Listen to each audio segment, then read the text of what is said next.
Dah. Ya, Assalamualaikum warahmatullahi wabarakatuh.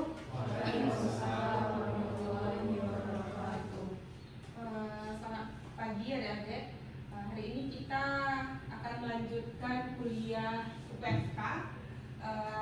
Hari ini adalah pertemuan ke-6 kita, dan pada pertemuan ke-6 ini kita akan membahas konsep sedimentasi. Jadi untuk sedimentasi ini kita akan membahas apa saja sih yang aspek-aspek yang perlu kita pertimbangkan, terus apa-apa saja jenis sedimentasi. Di sini kita akan bahas materi terkait itu. Nah, di sini CPMK yang akan kita capai adalah CPMK 3, dan diharapkan mahasiswa mampu menjelaskan dan menghitung unit operasi pemisahan partikulat.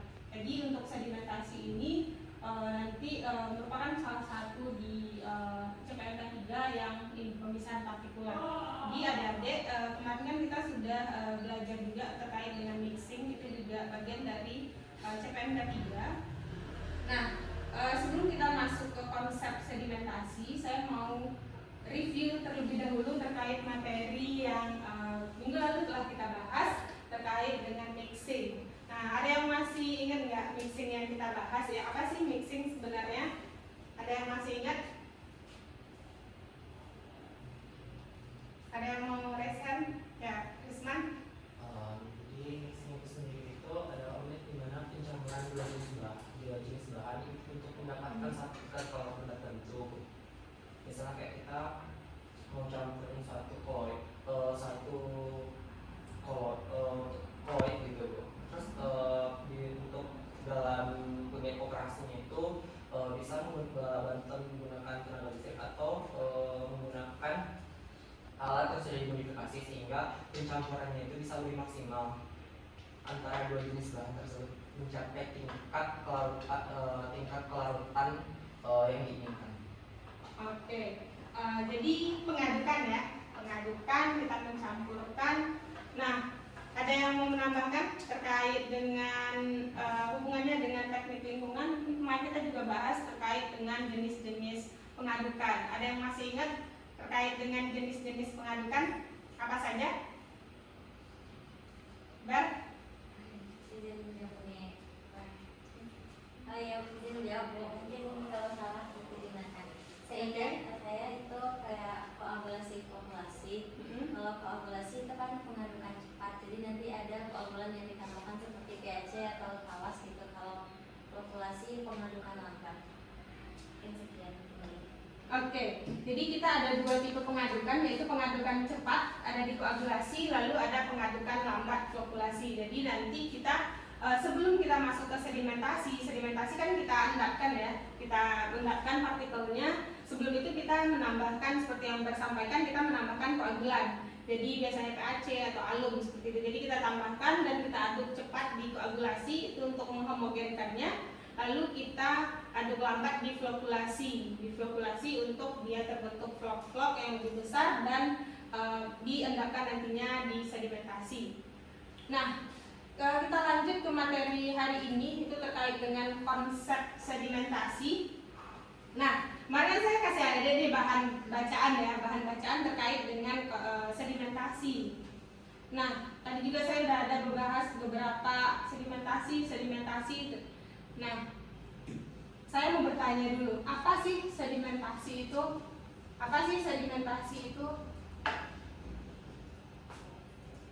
Syawal, apa sedimentasi? Saya menjawab, Bu. Jadi untuk sedimentasi adalah sebuah unit yang difungsikan untuk mengendapkan suatu partikel, di mana partikel tersebut berasal dari flok-flok yang mudah terbentuk pada saat proses flokkulasi tadi. Ya, jadi kita mengendapkan ya. Jadi keywordnya di sini adalah mengendapkan sedimentasi. Jadi kita mengendapkan pastinya ke bawah ya. Kalau kita endapkan pasti ke bawah. Jadi kita mengendapkan partikulat. Nah, biasanya di sedimentasi ini yang dominan tersisi itu adalah TSS. Oke. Nah, ini dia Syawal mention bahwasanya ini adalah pengendapan. Oke, proses pengendapan TSS zat padat dalam suatu cairan. Di sini kita ngomongnya bisa dari sumber air baku ataupun air limbah di sini ya, sebagai akibat dari gaya gravitasi. Jadi kita karena dia ke bawah, jadi kita mengandalkan gaya gravitasi. sedimentasi di sini gitu. Nah di sini kalau untuk konsep sedimentasi itu, ya, kecepatan mengendap partikel tersuspensi ya ini akan makin besar sehingga waktu yang dibutuhkan untuk mengendap akan semakin kecil. Jadi kalau misalnya kita punya partikel dengan ukuran yang lebih besar, dia akan mengendapnya akan semakin cepat sehingga waktu pengendapannya juga akan lebih sedikit gitu. Makanya pas di flockulasi kita membentuk flok-flok yang lebih besar sehingga dengan gaya gravitasi dia lebih cepat mengendap seperti itu. Jadi ada perlakuannya terlebih dahulu. Nah ini sama masih tentang flockulasi. Di sini kemarin pas minggu lalu kita juga bahas bahwasanya di koagulasi flockulasi kita tergantung dengan gradien kecepatan. Jadi kalau misalnya di flockulasi itu gradien kecepatannya kan lebih kecil ya, karena kita tidak mau flok yang telah terbentuk itu jadi pecah kembali gitu. Nah di sini ya ini tadi kita juga udah bahas tentang koagulan bisa PAC, bisa alum. Di sini juga pada pengendapan ini, pada sedimentasi ini, ya kerapatan massa zat yang tersuspensi bisa diubah dengan penambahan bahan yang lebih berat. Yang kalau di sini kita menggunakan bahan kimia ya. Jadi bisa juga ditambahkan hal yang lainnya, tapi umumnya biasanya kalau di unit pengolahan sumber air baku ataupun di pengolahan, kalau di sumber air baku sih ya, kalau di air bersih itu kita pakai PAC, tapi kalau kita ngomongnya di air limbah itu nggak pakai PAC karena kan sudah ada katian anion dan dia bisa membentuk flok sendiri dan mengendap sendiri, jadi tanpa perlakuan. Nah di sini kita punya istilah namanya discrete dan flocculant. Discrete dan flocculant. Nah saya rasa di mata kuliah sebelumnya adik-adik mungkin sudah familiar dengan oh ya dia bisa mengendap secara gravitasi atau dia harus kita kasih perlakuan. Nah di sini hanya istilahnya saja. Kalau misalnya di discrete ini, discrete ya, ingat discrete ini adalah dia mengendap secara individual. Jadi dia mengendap sendiri. Kita nggak kasih apa-apa, dia bisa mengendap sendiri. Sama kayak adik-adik taruh pasir gitu kan, pasir dalam air kalau adik-adik aduk tercampur, terus dia akan mengendap aja lagi sendiri kan, karena adik-adik biarkan gitu. Jadi semakin lama dia akan semakin bersih airnya. Jadi tanpa perlakuan apa-apa di discrete ini. Nah sedangkan di flocculant ini kita kasih perlakuannya nggak di sedimentasi ya, tapi di flockulasi tadi. Jadi di flockulasi kita tambahkan tadi kan di koagulasi kita tambahkan koagulan, di flockulasi kita bentuk floknya menjadi lebih besar. Jadi di sini nanti partikel-partikel dengan ukuran yang kecil-kecil tadi pas di proses sebelumnya di unit flockulasi dia jadi lebih besar. Jadi yang kecil-kecil dia bergabung menjadi lebih besar dan mengendap, dan settle dia ke bawah. Jadi seperti yang di gambar ini, Anda bisa lihat ini kan yang kecil-kecil terus dia bergabung jadi lebih besar, karena kan kalau dia semakin besar semakin berat dan semakin cepat dia mengendapnya gitu. Nah seperti ini. Jadi di sini kalau partikel discrete tuh yang ini ya, yang garis yang di bawah, partikel discrete tuh dia karena dia mengendap secara individual ini, jadi dia akan, ini kan gaya horizontalnya, ini gaya gravitasinya. Dia nanti dia akan mengendap cepat. Walaupun pada dasarnya dia akan mengendap juga, tapi butuh waktu yang lebih lama gitu. Walaupun dia flocculant, dia akan mengendap juga, tapi karena dia kecil, jadi dia butuh waktu yang lama kan. Sedangkan kalau misalnya dia di discrete ini, dia cepat mengendapnya. Jadi kalau misalnya kita tidak kasih perlakuan di partikel yang flocculant, nantinya dia akan butuh dimensi unit sedimentasi yang besar. Makanya kita kasih dia perlakuan sehingga dia bisa mengendap lebih cepat seperti itu. Di sini ada juga kita bahas tentang faktor yang mempengaruhi pengendapan. Nanti kita bahas satu itu ukuran partikelnya, lalu bentuk partikelnya juga akan mempengaruhi apakah dia bulat, apakah dia pipih atau tidak beraturan. Berat jenis juga atau kerapatan massanya, terus berat jenis cairan, viskositas, nanti temperatur sampai temperatur di sini. Temperatur akan mempengaruhi viskositas cairan sehingga akan berpengaruh terhadap lamanya waktu pengendapan nantinya. Jadi ini adalah beberapa hal yang mempengaruhi pengendapan di sini. Nah, masih terkait dengan faktor yang mempengaruhi pengendapan. Jadi di sini ukuran partikel ya tadi. Jadi beberapa kali saya mention ukuran partikel gitu. Nah, di sini ukuran dan bentuk partikel mempengaruhi rasio permukaan terhadap volume partikel. Jadi ini ya, terus juga konsentrasi partikel akan mempengaruhi pemilihan tipe bak sedimentasi. Nah, kalau misalnya nanti ada di mata kuliah lanjut, ada akan belajar tentang bagaimana, kalau sekarang kan masih teorinya ya. Nanti di mata kuliah lanjut ada akan belajar mendesainnya. Nanti ada akan bisa memilih apakah pilih tipe A atau tipe B gitu, apakah dia bulat atau dia rektangular gitu. Nah, terus nanti tadi juga saya mention terkait temperatur, ini mempengaruhi viskositas dan berat jenis cairan di sini. Jadi di sini yang ini akan mempengaruhi kecepatan pengendapan partikelnya, sehingga nantinya kita ini unit operasi terkait sedimentasi ini dibutuhkan untuk mendesain baknya, mendesain unit sedimentasi yang kita butuhkan, bak sedimentasi yang kita butuhkan. Nanti ada akan belajar lebih lanjut di mata kuliah PDPAM dan PDPAM di next semester.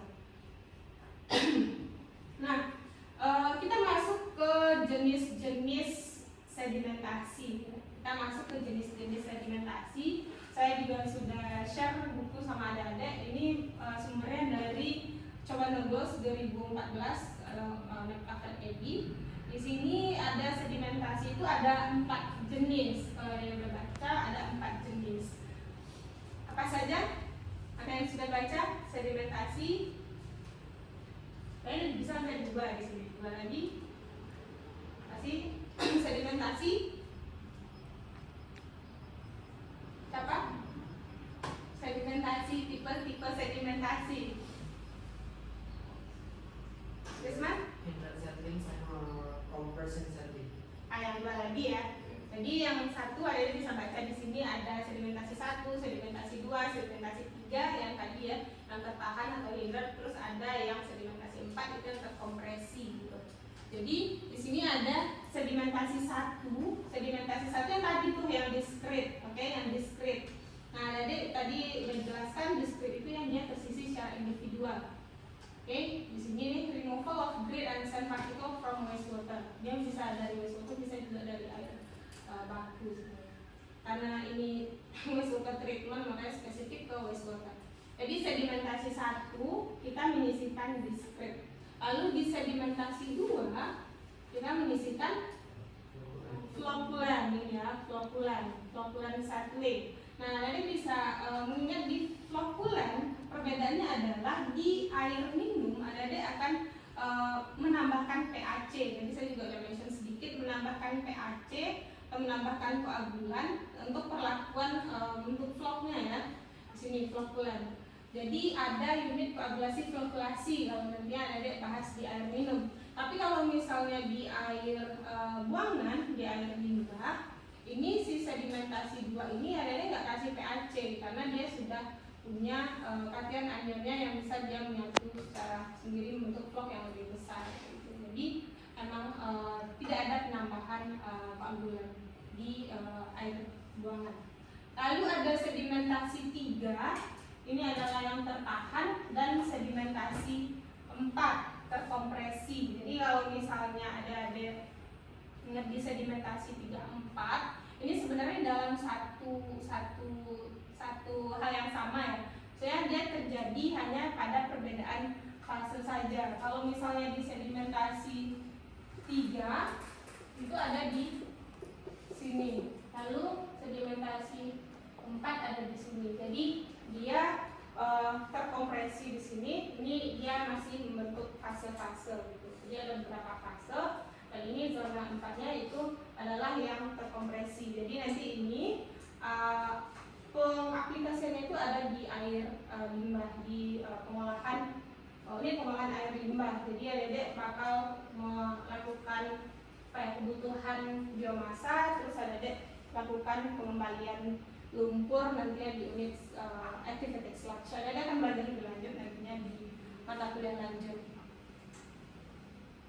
Lalu ada gaya-gaya yang terlibat pada sedimentasi, ya. Ini ada namanya gaya luar atau external force. Ini akibat massa dan kecepatan gerak pengendapan partikel. Jadi ini adalah persamaan umumnya. Jadi yang pertama adalah external force, gaya luar. Lalu ada gaya apung. Jadi kalau misalnya dia punya partikel, kan ada ya, ada gaya apungnya juga, ada buoyant force. Jadi ada yang menarik ke bawah, ada juga yang menarik ke atas gitu kan. Ada yang menarik ke bawah, ada yang menarik ke atas. Nah, inilah yang namanya buoyant force. Jadi dia ditariknya ke atas oleh si buoyant force ini. Nah, tergantung lagi tuh tadi ukuran partikelnya, apakah dia besar, kecil, viskositasnya, berat jenisnya, seperti itu. Jadi tergantung di sini. Lalu ada gaya friksi. Nah, ini gaya gesekan. Gaya gesekan tergantung pada tingkat kekasaran ukuran partikel. Makanya tadi konsepnya adalah di sedimentasi semakin besar dia ukuran partikelnya, maka semakin cepat mengendap gitu. Dan semakin lama waktunya juga akan semakin banyak mengendap. Tapi kekurangannya kita butuh dimensi yang lebih besar gitu kan. Ini juga ada bilangan Raynaud. Di sini juga akan pengaruh. Nah, ingat kita butuh aliran yang laminar. Kita nggak butuh aliran yang turbulen, karena kalau dia turbulen dia akan bercampur lagi, dia nggak akan mengendap. Gitu. Jadi kita butuh alirannya itu kita atur jadi aliran yang laminar. Oke, laminar di mana NRE-nya kecil dari 1. Oke, ada udah belajar di mekanika fluida di semester sebelumnya. NRE-nya kecil dari 1 ini hanya untuk mengingatkan kembali persamaan NRE. Ada harus cek Raynaud number-nya, terus apa hubungan NRE dengan CD, koefisien geraknya ya, koefisien tertahannya. Jadi ini mengingatkan kembali terkait dengan Raynaud number. Nah, ini Anda bisa lihat ini adalah CD tergantung pada jenis aliran. Jadi kalau misalnya NRE-nya kecil dari 1 atau NRE-nya besar dari 10.000 atau besar dari 1 kecil dari 10.000, apakah dia laminar, transisi atau dia turbulen di sini. Jadi Anda bisa lihat nih, ini laminar tinggal garis ini ya, 1. Lalu transisi, lalu turbulen yang warna biru. Jadi kita maunya dia di stay di yang warna hijau. Nah, di sini Anda bisa lihat nih, nanti kalau misalnya Raynaud number-nya 0,001 tarik ke atas, berapa sih CD-nya, seperti itu. Jadi lihat sumbu Y dan sumbu X-nya. Nah, ini masih mengingatkan terkait dengan mekanika fluida adik-adik. Jadi ini laminar, transisi dan turbulen. Kalau misalnya ada dapat NRE-nya kecil 1, gimana cara mencari koefisien geraknya? Saya harap adik-adik bisa masih mengingat ya, kan masih semester sebelumnya gitu. Jadi adik-adik masih mengingat lah, masih fresh gitu kan, apa sih rumus CD untuk laminar, transisi dan turbulen. Sampai sini ada pertanyaan? Paham semuanya? Oke. Nanti kalau saya tanya harus dapat kalau gitu ya.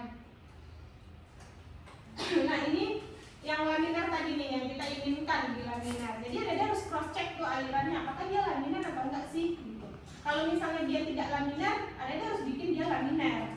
Gimana caranya? Mungkin ada bisa kasih sekat gitu kan, kasih sekat biar dia laminar alirannya. Biasanya dikasih sekat gitu.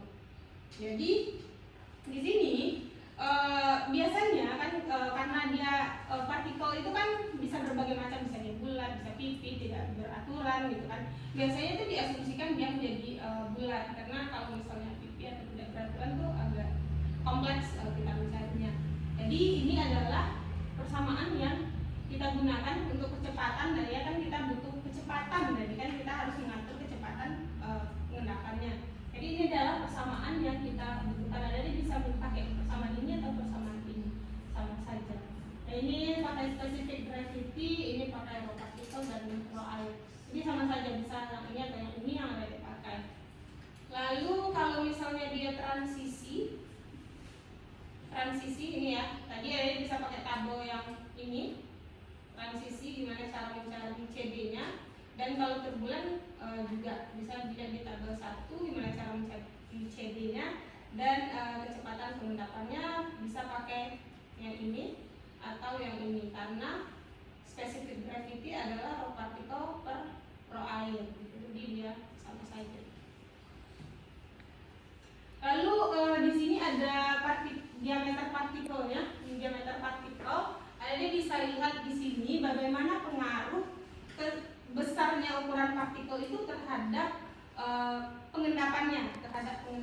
Jadi kalau misalnya dia 0,1 misalnya gitu kan. Jadi sebenarnya di grafik A atau grafik B ini sama saja. Hanya saja grafik A ini ya beda di perbesarannya.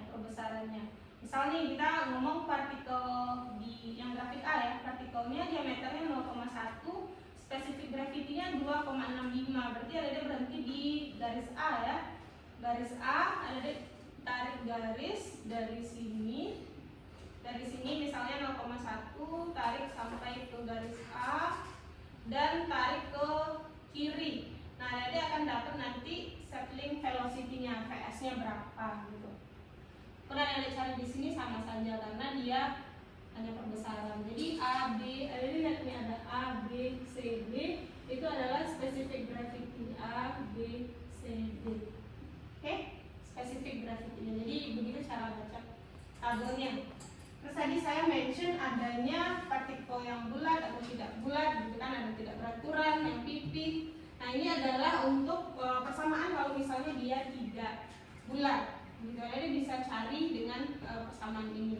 Jadi kita cari NRE, lalu kita cari faktor kebulatannya. Jadi nanti kita masukkan ke persamaannya di sini.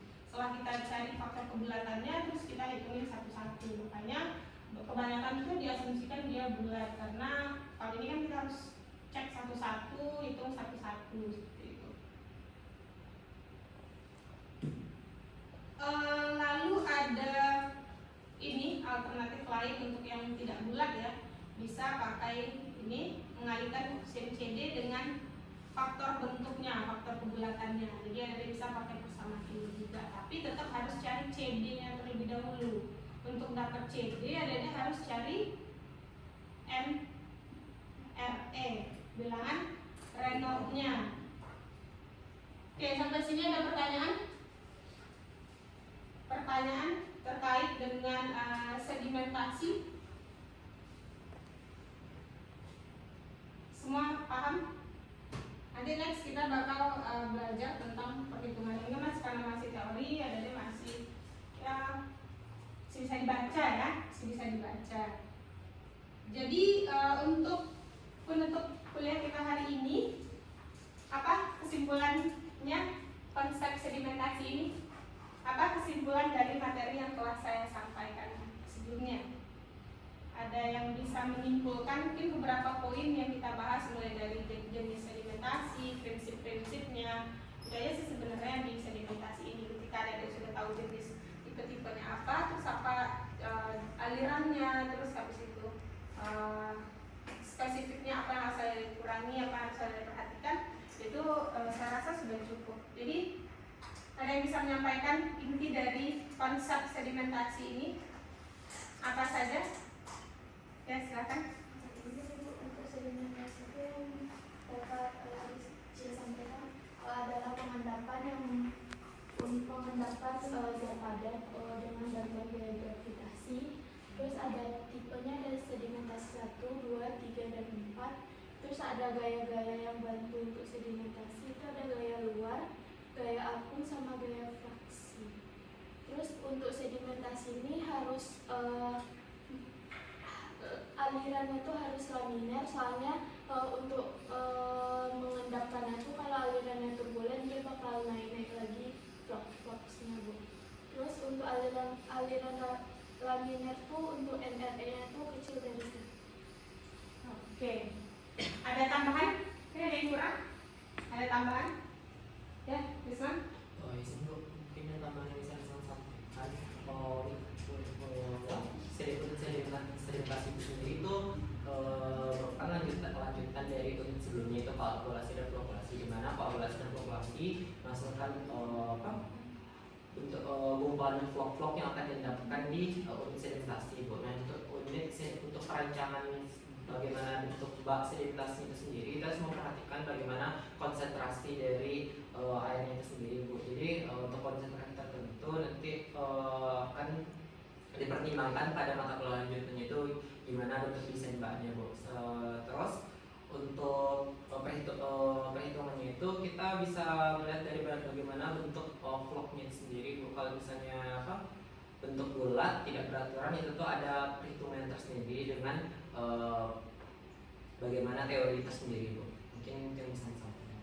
Oke, terima kasih Cia dan Risman ya, saya ada sedikit kurangnya. Ada yang menambahkan lagi? Jenis sedimentasi belum? Sedimentasi 1, 2, 3, 4 belum ada nih tadi. Ada yang bisa menambahkan apa sih kita letakkan di sedimentasi 1, 2, dan 3, 4 apa sih yang terjadi di sana?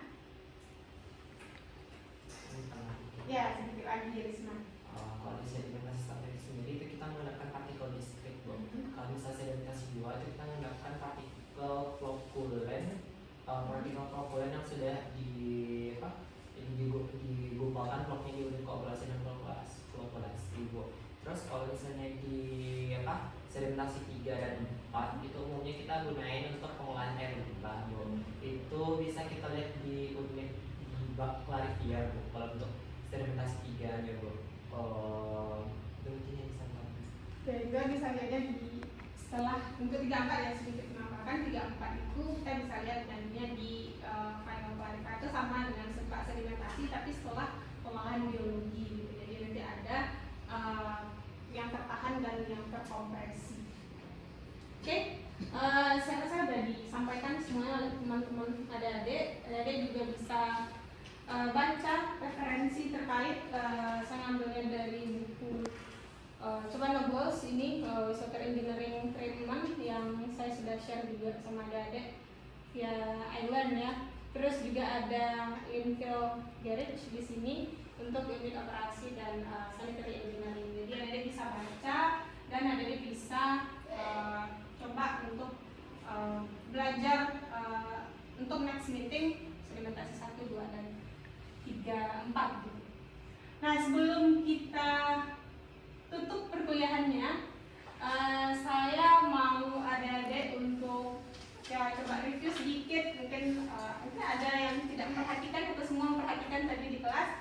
Jadi coba untuk kayaknya saya ada yang sebentar ya, saya coba untuk dia di sini. Nah di sini sebenarnya ini ya. Adik login di background tadi di sini, terus saya start di sini.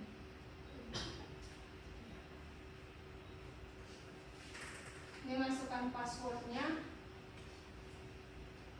Ini nanti ada di belakang join via ini.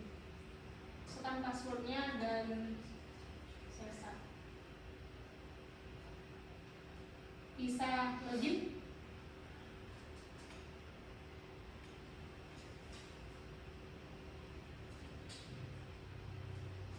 Saya bisa scan barcode sebenarnya. Iya. Ini baru 1 bar.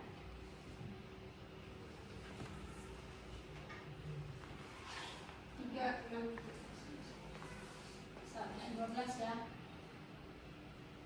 Tidak banyak pertanyaan, hanya sedikit saja untuk review dan saya memastikan ada yang dibawa pulang sebelum perkuliahan berakhir.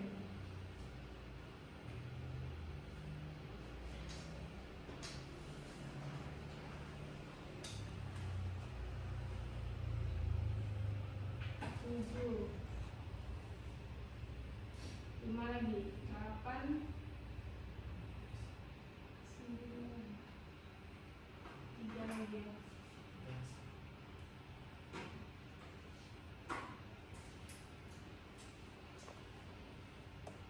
12, 2 lagi. Siapa yang mau bilang?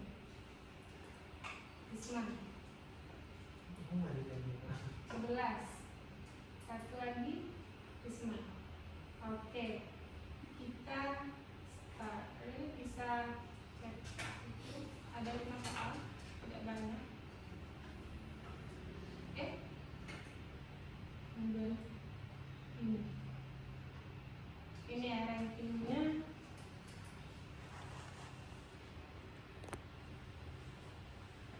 Kalian bisa lihat skornya, siapa yang memimpin di sini. Acan. Kecepatan menjawab juga menentukan. Jadi bukan hanya benar tapi cepat. Benar dan cepat dia akan menjadi pemimpin.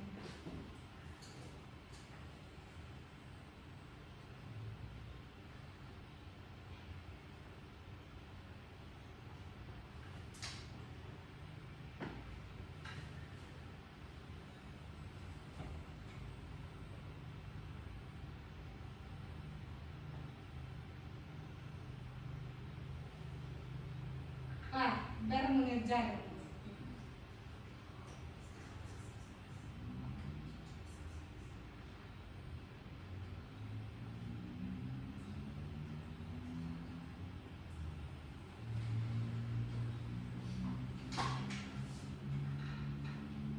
Oke, ini nggak jawab.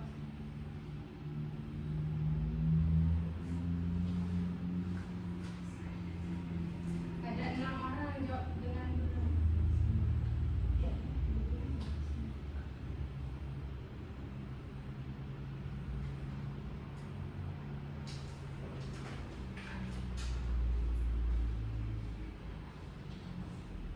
Oke, saya bisa cek ya semuanya cukup ini ya 50% lebih mendapatkan skor yang bagus. Ini tidak benar semua.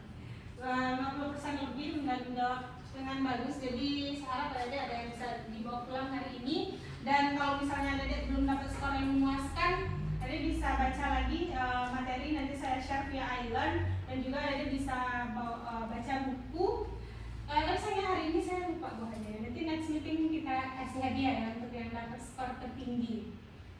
Dan untuk oleh-oleh pulang, adik-adik nanti akan silakan dibagi per kelompok. Jadi nanti kita ada tugas untuk next meeting kita bakal diskusi terkait dengan sedimentasi 1 sampai 4. Karena ada 12 orang, jadi dibagi menjadi 3 ya. Karena ada sedimentasi 1, 2, 3, 4 gitu. Jadi 3 orang satu kelompok. Jadi nanti ada bakal bahas sedimentasi 1, sedimentasi 2, dan sedimentasi 3 dan sedimentasi 4. Jadi tugasnya dibuat dalam bentuk PowerPoint slide. Next meeting ada bakal menjelaskan apa itu sedimentasi 1, 2, 3, 4 masing-masing kelompok. Dan kita sebelum meeting, sebelum hari Rabu ya, ada upload tugasnya di hari Selasa. Oke, upload via iLearn di hari Selasa. Tidak ada toleransi keterlambatan. Oke, terima kasih untuk hari ini. Saya harap kalian bisa mendapatkan sesuatu. Kita tutup pertemuan hari ini. Assalamualaikum warahmatullahi wabarakatuh.